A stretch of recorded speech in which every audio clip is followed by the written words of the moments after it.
राधे राधे। पछतावा हिंदी कहानी। आईने के सामने बैठी राधा आज मायके जाने के लिए तैयार हो रही थी। जैसे ही माथे पर लाल रंग की बिंदी लगाकर खड़ी हुई, तभी पीछे से राधा की बेटी सिया ने कहा, वाओ माँ, आप तो बिल्कुल नानी की तरह दिख रही हो। बस एक कमी है, रुको ये पल्लू का गांठ खोल लो। सिया ने राधा का आंचल पकड़कर गांठ को खोलने लगी। राधा ने तुरंत सिया का हाथ पकड़कर कहा, नहीं बेटा, ये ऐसे नहीं रहेगा। पापा को बोलो चलें वरना लेट हो जाएंगे। राधा की आज सिल्क क्रीम कलर की साड़ी में बहुत सुंदर लग रही थी। राधा की माँ और राधा को जो भी देखता यही कहता, भगवान ने जैसे बड़े फुर्सत से बनाया है। माँ बेटी को सुंदरता चुन चुन कर इनकी झोली में डाली है।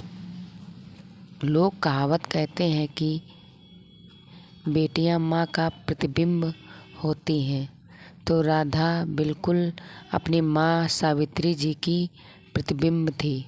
भगवान ने शक्ल सूरत के साथ व्यवहार भी बिल्कुल एक जैसा ही बनाया था। शांत सौम्य व्यवहार और अपनों के प्रति प्यार और समर्पण की भावना कूट कूट के भरी थी। सावित्री जी को साड़ियों का बहुत शौक था। वो हर तरह की साड़ी पहनना और रखना पसंद करती थी। उनके कलेक्शन में बनारसी से लेकर कांजीवरम तक सभी साड़ियाँ थीं। हमेशा तैयार और फिट फाट बने रहना उन्हें बहुत अच्छा लगता था। सुबह उठकर सबसे पहला काम वो कंघी करके तैयार होने के बाद ही रसोई में या कोई दूसरा काम करती। सब देखकर दांतों तले उंगली दबा लेते कि आखिर इतना सब करती कैसे हैं।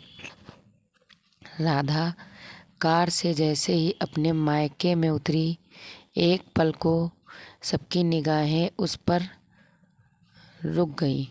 जो राधा को देखता ही रह जाता। तभी राधा की बड़ी भाभी बोली, दीदी, आप तो बिल्कुल माँ जी की तरह दिख रही हैं, लेकिन ये पल्लू का गांठ तो खोल लेती। लाइए मैं खोल देती हूँ। राधा ने अपनी भाभी का हाथ पकड़ते हुए कहा, नहीं भाभी, ये गांठ यूं ही रहने दो। ठीक है, अंदर तो चलिए। सब एक साथ घर के अंदर गए। राधा ने अंदर जाकर कहा, माँ देखो कैसी दिख रही हूँ। सब कह रहे हैं बिल्कुल आपके जैसी दिख रही हूँ। सच सच बताना कि क्या मैं आपके तरह दिख रही हूँ? बचपन में जब आपकी साड़ी पहन लेती थी तो आप कितना गुस्सा होती थी, ये कहते हुए कि आपकी सारी साड़ी खराब कर दी मैंने। आज बिल्कुल वैसे ही पहनी है और पहन रखी भी है मैंने आपकी साड़ी जैसे आप रखती थी। और ये देखो, ये पल्लू का गांठ आप गुस्से में बांधती थी, ना कि आपको हर बात याद रहे। मैंने नहीं खोली क्योंकि ये वाली गांठ मेरी गलती की थी ना, इसलिए। लेकिन हर बार तो आप मेरी गलती पर मुझे माफ़ करके मुझे गले लगा लेती थी। इस बार ऐसा क्यों नहीं किया? क्यों आपने गुस्से से कही हुई बात को सच कर दिया माँ? क्यों क्यों क्या एक बार तो मौका देती? इतनी जल्दी क्या थी आपको मुझसे दूर जाने की? कहते हुए राधा घुटनों के बल जमीन पर बैठकर अपनी माँ की दीवार में टंगी तस्वीर के आगे जोर जोर से रोने लगी। तभी राधा के बड़े भाई उमेश ने राधा को गले लगा लिया और कहा, चुप हो जाओ राधा, आप कब तक खुद को दोषी मानती रहोगी? जीना मरना सब ऊपर वाले के हाथ में होता है भाई। लेकिन उस दिन माँ मुझसे बात करना चाहती थी, मिलना चाहती थी, लेकिन मैंने क्या किया? कहते हुए राधा पुरानी यादों में चली गई। हेलो माँ, क्या हुआ? बेटा ये देख, साड़ी लाई थी तेरे पापा के साथ। बाजार जाकर सावित्री जी ने कहा। ओह ओह माँ, आप भी ना, आप और आपका ये साड़ियों से प्रेम। अभी बिजी हूँ माँ, बाद में करती हूँ, कहकर मैंने फ़ोन रख दिया और ऑफिस के काम में बिजी हो गई। मुझे लगा साड़ियों की शौकीन मेरी माँ मुझे फिर से अपनी लाई हुई साड़ी, किसी नई साड़ी के बारे में सिर्फ बताना चाहती है, तो बाद में बात कर लूँगी। और आपको पता है भाई, उस दिन वीडियो कॉल पर इस साड़ी में आदतन गुस्से में गांठ लगाते हुए उन्होंने कहा, ये ले राधा, मैं गांठ बांधती हूँ कि अब तुझे फ़ोन करके कभी परेशान नहीं करूँगी। मैं तो तुझसे अपने दिल की बात करना चाह रही थी।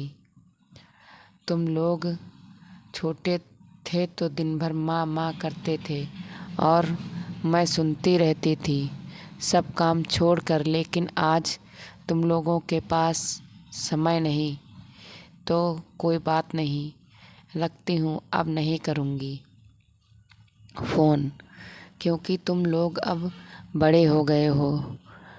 अब तुम लोगों को माँ की ज़रूरत नहीं रही, कहकर सावित्री जी ने फ़ोन रख दिया। दरअसल सावित्री जी की आदत थी दिन में एक बार ज़रूर अपने दोनों बच्चों से बेटी वीडियो कॉल करके बात करती थी। इधर राधा ऑफिस और घर के कामों में इतनी व्यस्त हो गई थी कि उसे याद ही नहीं रहता। आजकल कभी कभी तो बात करना भी भूल जाती। उस दिन सावित्री जी का फ़ोन राधा के लिए आखिरी वीडियो कॉल साबित हुआ। थोड़ी देर बाद राधा के पापा का फ़ोन आया कि मम्मी को अस्पताल में भर्ती कराया है। एक ही शहर में होने के कारण राधा ऑफिस से सीधा अस्पताल पहुंची।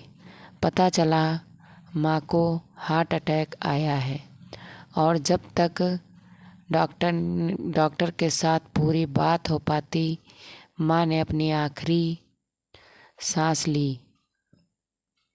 माँ की लाडली इकलौती बेटी राधा, जिसे उसकी माँ अपना प्रतिबिंब कहती थी, उसको अकेला छोड़ गई।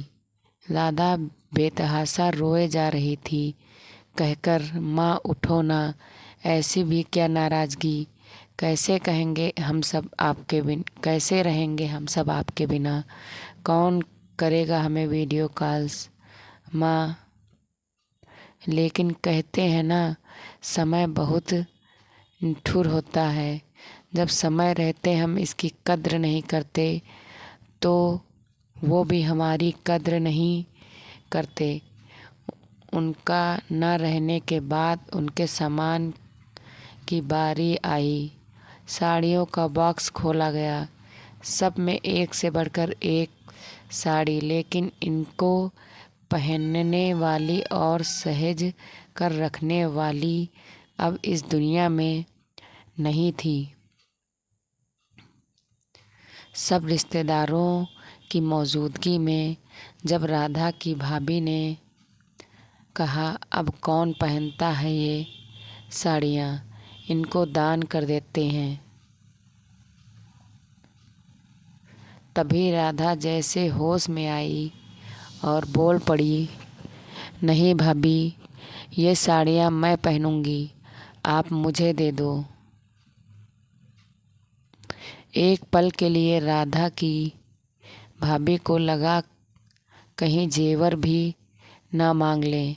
राधा वो आश्चर्य से देखने लगी।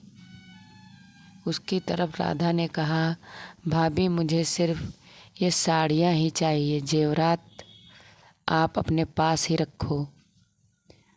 आधुनिक सामाजिक माहौल में सावित्री जी ने बहू बेटी के रखरखाव में कोई फ़र्क नहीं किया था, लेकिन बेटी तो बेटी ही होती है। तभी राधा के पिताजी ने कहा, चुप हो जा बेटा, ऐसे रोएगी तो तेरी माँ की आत्मा को शांति कैसे मिलेगी।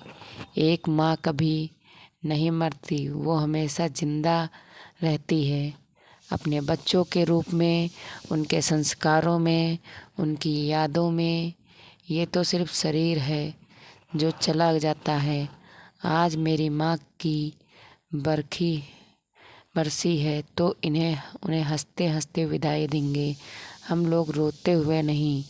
उनकी आखिरी इच्छा भी तो यही थी, जब वो दुनिया से विदा हों तो उनके बच्चों के आँखों में आंसू ना हो। और आज तूने तो ये साड़ी पहनकर उनकी ये इच्छा भी पूरी कर दी। तुझे इसी साड़ी में जो देखना चाहती थी। हाँ पापा, आप सही कह रहे हैं। माँ के दिए संस्कार और परवरिश हमेशा मेरे साथ रहेंगे और मैं उनका हमेशा पालन करूँगी। ये जब भी उनकी साड़ियाँ पहनूँगी तब तब मुझे उनके गोद और ममता का एहसास होगा। वही खूबसूरत एहसास हमेशा जिंदा रहेगा। प्रिय पाठगण, बहुत बार ऐसा होता है कि हम ना चाहते हुए भी अनजाने में ऐसी गलती कर देते हैं जिसका पछतावा हमें ज़िंदगी भर रहता है। इसलिए जब भी माता पिता आपसे बात करना चाहें, आप व्यस्त होते हुए भी उनके लिए समय अवश्य निकालें। राधे राधे। अगर आप लोगों को ये स्टोरी अच्छी लगी हो तो प्लीज़ कमेंट करें, लाइक करें और सब्सक्राइब करें। राधे राधे। हर हर महादेव।